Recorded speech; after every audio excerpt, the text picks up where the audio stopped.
हर साल जो है टाइम्स ऑफ इंडिया स्कूल सर्वे कराने के बाद पूरे वेस्ट बंगाल में तमाम स्कूलों को एक रैंक देता है और रैंकिंग के जरिए उसमें हर जोन बांट दिया गया है। कलकत्ते को जो है 4 जोन में बांटा गया है और हावड़ा को 1 जोन रखा गया है।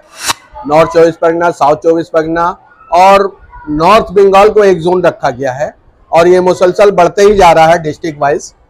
और उसमें कई जो है क्वेश्चनायर भेजे जाते हैं, मेल किया जाता है। उस क्वेश्चन को जो कोई सवालात रहते हैं उन सवालात को का जवाब दिया जाता है। उसके बाद वो लोग क्राइटेरिया एक बनाते हैं। क्राइटेरिया बनाने के बाद तमाम स्कूलों का सिलेक्शन होता है, रैंकिंग होता है और इस रैंकिंग में जो है हावड़ा हाई स्कूल इस मर्तबा तीसरे पोजीशन पे है। हरचंद के हमारा स्कूल हावड़ा हाई स्कूल 2017 से रैंकिंग गेन कर रहा है, हासिल कर रहा है और फर्स्ट टाइम 2017 में इसका पोजीशन 8वां था, लेकिन उसके बाद 7वें पोजीशन पे, 6ठे पोजीशन में, पर फिर इस साल जो है हमारा तीसरे पोजीशन पे है। और ये हमारे लिए बहुत फख्र की बात है कि बहुत उसमें जितने भी स्कूल हैं वो सब के सब इंग्लिश मीडियम स्कूल हैं। वाहिद हमारा हावड़ा हाई स्कूल जो उर्दू मीडियम है जो उनके सब में खड़ा है। तो ये तमाम जो उर्दू भाषा भाषी या उर्दू बोलने वाले, उर्दू जबान के जानने वाले हैं, उनके लिए फख्र की बात है कि हावड़ा हाई स्कूल जो है इंग्लिश मीडियम स्कूल को टक्कर दे रहा। ये अंग्रेजी मीडियम के मुकाबले में कहा जाता है आमतौर से गार्जियन भी अपने बच्चों को अंग्रेजी मीडियम में डालते हैं, तो ऐसे हालात में किस तरह से इन लोगों ने जो फिक्स किया है कि उर्दू मीडियम के लिए लिस्ट किया है? और ये जो सर्वे किया जाता है टाइम्स ऑफ इंडिया के तरफ से, वो स्कूल का सर्वे कराया जाता है, किसी मीडियम का सर्वे नहीं कराया जाता है कि इंग्लिश मीडियम स्कूल है तो उसी का सर्वे में हिस्सा ले सकता है, बल्कि इसमें तमाम Urdu medium, English medium, Bangla medium, Hindi medium, सभी मीडियम के स्कूल्स इसमें शामिल हैं। लेकिन जब उनके यहाँ फैसिलिटीज, एमिनिटीज ज़्यादा है, लैब बेहतर है, तमाम चीज़ बेहतर है, ठीक हमने भी वैसा ही किया कि अपने यहाँ physics, chemistry, bio, geography, computer और के लैब जो है बेहतर ढंग से तैयार किया और ये किसी भी इंग्लिश मीडियम से कम नहीं है। यहाँ जब इंग्लिश मीडियम के स्कूल के बच्चे 10 पढ़ने के बाद हमारे यहाँ 11 में एडमिशन लेते हैं तो उनको अंदाजा होता है कि हावड़ा हाई स्कूल उन स्कूलों के मुकाबले में कहीं कम नहीं है। और ये आप क्या कर रहे हैं, ये मिलने के बाद क्या एडमिशन में इजाफा कब से हो रहा है और इससे आपको बेनिफिट मतलब स्कूल को क्या लगेगा?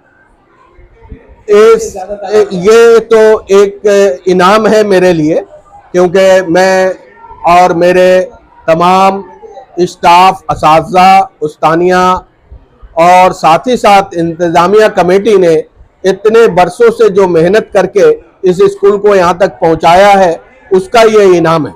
और इसमें रोल स्ट्रेंथ तो किसी भी स्कूल के मुकाबले में, ये Bangla medium, Urdu medium, Hindi medium के मुकाबले में हमारे स्कूल का रोल स्ट्रेंथ बहुत बेहतर है। यहाँ 1800 बच्चे और बच्चियाँ पढ़ते हैं, तालीम हासिल कर रहे हैं, जिसमें 11-12 में ज़्यादा बच्चे हैं और हर की ख्वाहिश होती है कि हावड़ा हाई स्कूल में हमारा एडमिशन मिल जाए। कलकत्ते के बच्चे जो है वो वहाँ 10 क्लास पढ़ने के बाद, चाहे वो इंग्लिश मीडियम के हो या उर्दू मीडियम के हो, हमारे यहाँ आके एडमिशन ले रहे हैं और उनका एक मकसद होता है कि हम नीट क्वालिफाई करें, मेडिकल कॉलेज में हम जाएं, डॉक्टर बने, इंजीनियर बने, उस मकसद के तहत आ रहे हैं। हमारे हावड़ा के बच्चे भी इसमें आ रहे हैं और एडमिशन ले रहे हैं, उनका भी एक मकसद रह रहा है। साइंस हमारा बेहतर स्ट्रीम्स है और इसके लिए हमारे फैकल्टीज भी बहुत बेहतर हैं, चाहे फिजिक्स के हो, केमिस्ट्री के हो, बायो हो या मैथमेटिक्स हो, वो अपने बेहतर एफर्ट्स और मुशक्कत के साथ जो है अपना खिदमात जो है अंजाम दे रहे हैं। आप यहाँ स्कूल की तालीम दी जाती है तो फिर आपको यहाँ नीट और मेडिकल के लिए बच्चे आते हैं तो उनको किस तरह से करते हैं? देखिए, नीट और के लिए बैठने के लिए किसी भी कम्पिटेटिव एग्जाम के लिए एक क्राइटेरिया ये होता है कि क्वालिफिकेशन, हायर क्वालिफिकेशन एक होना चाहिए। कुछ क्वालिफिकेशन जैसे डिप्लोमा वगैरह सर्टिफिकेट कोर्स करने के लिए या वोकेशनल कोर्स करने के लिए वो माध्यमिक पास या हाई स्कूल पास होना चाहिए। ठीक नीट के लिए वैसा ही है कि 12th क्लास पास होना चाहिए।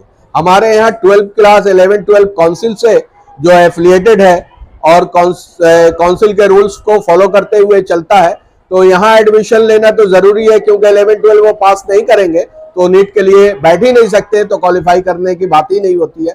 इसलिए वो हम यहाँ एडमिशन इसलिए ले रहे हैं कि यहाँ फैकल्टी भी बेहतर है, डिपार्टमेंट भी बेहतर है और हमारा लैब जो है वो किसी भी इंग्लिश मीडियम स्कूलों से कम नहीं है।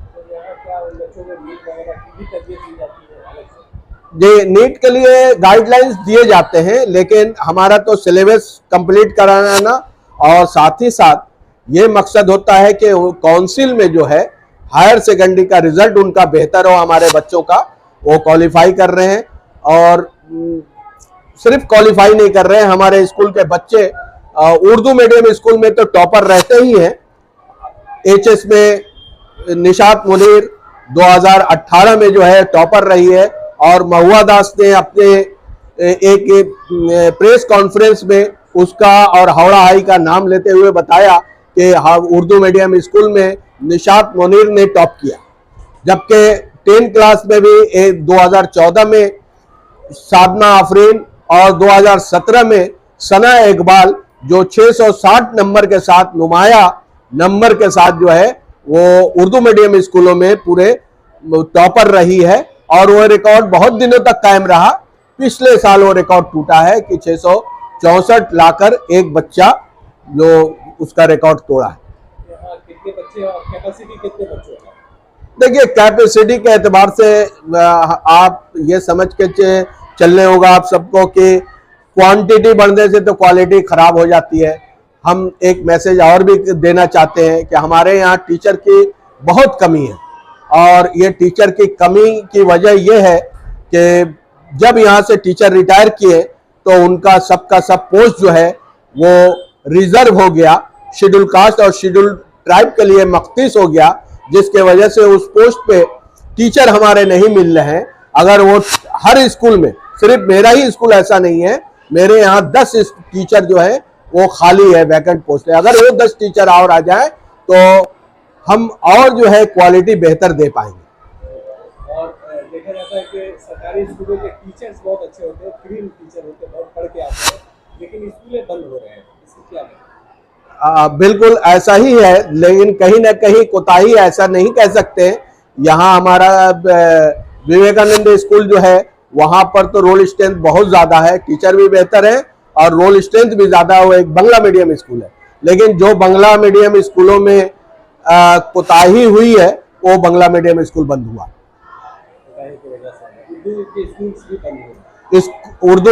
उर्दू स्कूल जो है सेकेंडरी स्कूल तो बंद नहीं हुए हैं, रोल स्ट्रेंथ जरूर कम है। उसकी कारण या वजह दूसरी हो सकती है।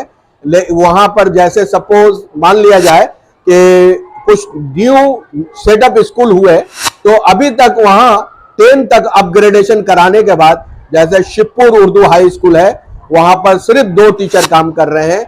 Howrah Urdu girls high school है जहां गजाला मिस वहां के टीचर इंचार्ज हैं, वहां पर भी 2 टीचर काम कर रहे हैं। और भुसड़ी में एक न्यू सेटअप स्कूल है, वहां पर तो कोई टीचर नहीं है, एक गेस्ट टीचर से चलाया जा रहा है। ये अलमिया है, ये हमारे साथ के वहां पर टीचरों की कमी है।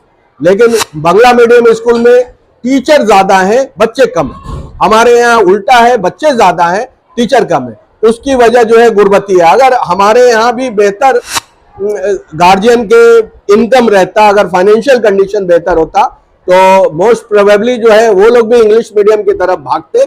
लेकिन अब देखते हैं कि इंग्लिश मीडियम 10 क्लास करने के बाद 11 12 में एक मकसद के तहत आ जाते हैं और ये देखते हैं कि हमारा जो है जो बोर्ड का और काउंसिल का रूल्स के मुताबिक ही फीस लिया जाता है, इसलिए हमारे यहाँ थोड़ी भीड़ भी ज्यादा है।